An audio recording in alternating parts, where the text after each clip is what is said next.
Tarehe 10 mwezi wa 6 2026 ni siku nyingine pendwa kwa wasomaji wa gazeti la Raia Mwema. Usikubali kukosa nakala yako ya gazeti la Raia Mwema ambayo itakuwa na habari mbalimbali zenye kishindo.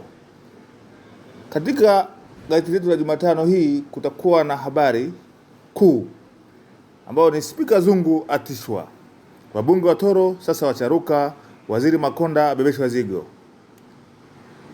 Habari nyingine itakuwa ni vipaumbele vya bajeti, idhibiti bei za mafuta, mfumuko wa bei, izuie matumizi ya holela ya serikali hasa magari. Lakini pia kutakuwa na makala zuri kabisa kuhusu ziara ya Rais Samia nchini Urusi, iliyoandikwa na mwandishi nguli Ezekiel Kamwaga akieleza namna ambavyo ziara hiyo ilivyokuwa na manufaa kwa nchi yetu.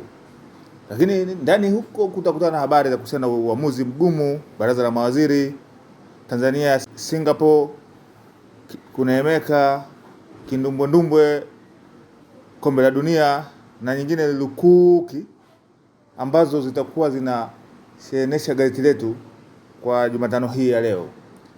Mpendwa msomaji wa gazeti hili, usikose nakala yako kwa sababu utakosa vitu vingi iwapo utapata nakala hii. Asanteni, twende pamoja. Raia Mwema, muungwana ni vitendo.